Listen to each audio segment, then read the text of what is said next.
میں ایک دفعہ پھر پروگرام میں آپ سب کا خیر مقدم کرتا ہوں. ناظرین، بات ہو رہی ہے ہماری لیجسلیٹرز کے حوالے سے اور ان لیجسلیٹرز کے حوالے سے کہ جن کو ہم نے اور آپ نے مل کر قانون سازی کی ذمہ داری دی ہے.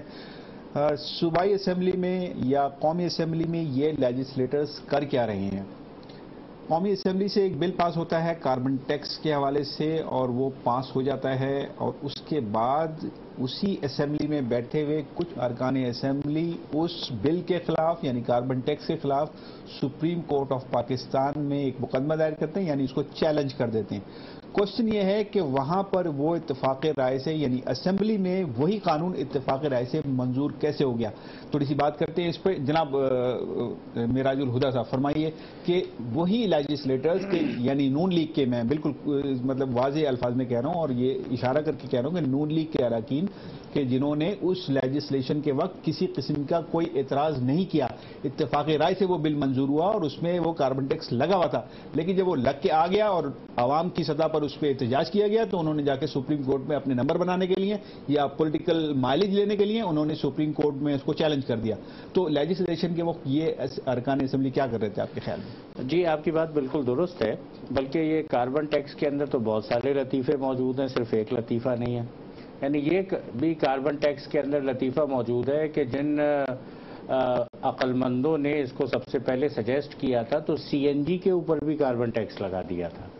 وہ تو کسی نے بعد میں بتایا کہ سی این جی تو گرین فیول ہے، اس کے اندر تو کاربن نکلتی ہی نہیں، اس لیے جو کاربن پیدا ہی نہیں کر رہا اسے تم کاربن ٹیکس وصول کرنا شروع کر دو گے. تو اگر آپ اخبارات اٹھا کر دیکھیں تو یہ بات قوم کو وزیر اعظم کے احسان کے طور پہ بتائی گئی کہ انہوں نے کاربن ٹیکس سی این جی سے واپس لے لیا. اس کی کوئی علمی وجہ نہیں بیان کی گئی. اسی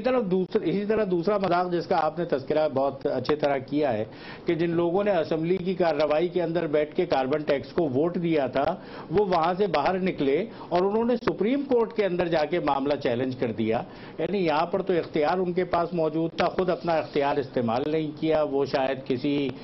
سیاسی مفاد کے سلسلے میں کسی ایک طرف یہی بات معراج صاحب کیا ثابت نہیں کرتی کہ یہ سارے اراکین اسمبلی سوتے رہتے ہیں جب لیجسلیشن ہو رہی ہوتی ہے یا بل پاس ہو رہے ہوتے ہیں؟ میرا یہ خیال ہے کہ اس وقت کچھ اور ایسے ان کے سامنے موانع ہوتے ہیں کہ وہ وہاں یہ کردار ادا نہیں کرتے اور سپریم کورٹ سے جا کر کہتے ہیں کہ تم انصاف کرو، ہم تو انصاف دینے کی پوزیشن میں ہی نہیں ہیں. میں بلکہ اسی بات کو تھوڑا سا اور آگے بڑھاؤں کہ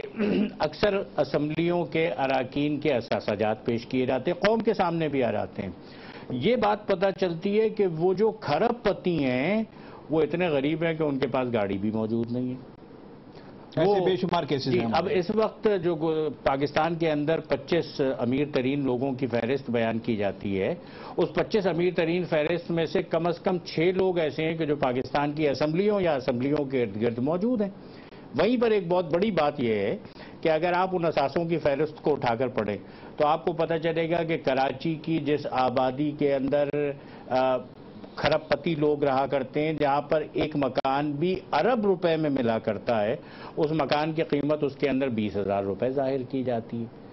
اسی میں یہ بات بھی پتہ چلتی ہے کہ بہت سارے اراکین اسمبلی ہیں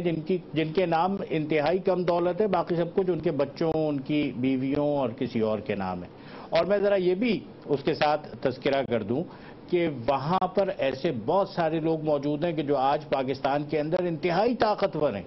لیکن وہ دوسرے سے تو کہتے ہیں کہ اپنی سرمایہ کو اور اپنی دولت کو پاکستان منتقل کرو، لیکن ان کی اپنی دولت کا 70 سے 80% حصہ پاکستان سے باہر موجود ہوتا ہے. یہی وجہ ہے کہ پاکستان کے اندر ایسے وزیر اعظم بھی آتے ہیں، کوئی معین صاحب آ گئے تھے، کوئی اس کے بعد شوکت عزیز آ گئے تھے، اور لوگوں نے اس وقت بھی کہا تھا کہ پاکستان کے اندر کوئی پوسٹل ایڈریس تو دے دیجئے. جب آپ فارغ ہوں گے اور آپ کی پالیسیاں ملک کے اوپر اثر انداز ہو چکی ہوں گی اور آپ یہاں سے واپس چلے جائیں گے تو ہم کس سے پوچھیں گے کہ ہمارے ساتھ کیا ہوا ہے. اور مجھے حیرت ہے کہ اسی کاربن ٹیکس اور اسی بجٹ کے ساتھ ایک ایسی وزیر بھی موجود تھیں کہ جو پچھلی اسمبلی کے اندر بھی اسی پوزیشن میں تھیں اور اس اسمبلی کے اندر بھی اس پوزیشن میں، لیکن اسی پوزیشن پہ رہتے ہوئے انہوں نے پچھلی اسمبلی کے اندر پچھلی حکومت کی معاشی حکمت عملی اور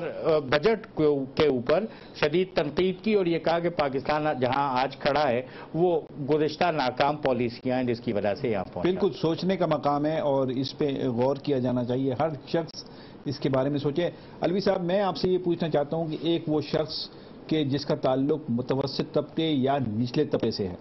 اسمبلی ممبر وہ بن جاتا ہے کسی پارٹی میں جا کر یا کوئی پارٹی اس کو اسمبلی ممبر بنا دیتی ہے, لیکن وہ اسمبلی میں جا کر سمن بکمن سے زیادہ اس کی حیثیت نہیں سوائے اس کے کہ وہ ایک سیٹ گھیرتا ہے, اس کے علاوہ دوسرا کوئی کام نہیں کرتا. کیا وہ اسمبلی ممبر کوئی تبدیلی لا سکتا ہے لوگوں کے لیے؟ ایسا اسمبلی ممبر تو نہیں لا سکتا. میں تو آپ سے گفتگو کر رہا تھا, میں کچھ نکات آپ کے سامنے رکھ رہا تھا کہ اس معاملے کو صحیح کیسے کیا جائے,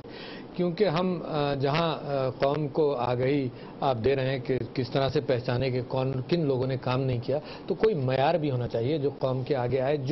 جس کے اندر جیسے استاد نمبر دیتا ہے ویسا ایشو تو نہ ہو, مگر سمپل چیزیں ہوں. اچھا, سمپل چیزوں کے اندر میں آپ سے یہ کہہ رہا تھا کہ اٹینڈنس ریکارڈ آنا چاہیے قوم کے سامنے ہے, اور کوئی ڈسکوالیفیکیشن کا لیول آنا چاہیے کہ جی جو 50% بھی اسمبلی میں نہیں جائے اس کو اسمبلی میں آنے کا حق نہیں. بڑی سمپل سی بات ہے نا, جو 50% بھی میٹنگز نہیں اٹینڈ کرے اس کا اسمبلی میں جانے کا حق نہیں. تو ایک تو آپ اس طرح سے فورس کریں, یہ جو بھی فگر اسمبلی خود طے کرے, مگر طے کرنا پڑے گا اسمبلی کو. دوسری بات میں آپ کے سامنے یہ رکھنا چاہ رہا تھا کہ ایک ریکارڈ ہوتا ہے جو مغرب کے اندر رکھا جاتا ہے کہ کس بل پر کون بولا یا نہیں بولا, ہے نا. اگر ایک آدمی اسمبلی میں گیا ہے اور بولا ہی نہیں ہے تو اس کے اعتبار سے بھی یہ معاملہ ہونا چاہیے. سر, میں سندھ اسمبلی کے اس ریکارڈ کو آپ کے سامنے رکھ سکتا ہوں, میں جانتا ہوں عوام کے سامنے رکھ سکتا ہوں. میرا آپ کے سامنے اس لیے کہ کوشچن آپ سے کر رہا ہوں کہ وہ ایسے بے شمار اراکین موجود ہیں کہ جو سارے سیشن یعنی 5 سال کے سیشن نہیں آئے, ایک دفعہ بھی انہوں نے کوئی کھڑے ہو کے بات نہیں کی, لہذا لیکن وہ اس کو ڈسپلن کا نام دیتے ہیں, پارٹی ڈسپلن کا. Is it right? نہیں, آئی ڈونٹ تھنک سو. بھائی تم رائے کے لیے گئے ہو, تم پارٹی ڈسپلن اگر مہر لگانے گئے ہو تو سٹیمپ الیکٹ ہو جاتے ہیں نا, ربر سٹیمپ. بھائی یہ ربر سٹیمپ فلانی آبادی کا ہے, یہ 194 کا ربر سٹیمپ ہے, تو ربر سٹیمپ پارٹیوں کو مل جاتے ہو, کہتے ہیں بھائی 194 کا ربر سٹیمپ ہم نے لگا دیا, الیکٹ ہو گیا. تو وہ آدمی کو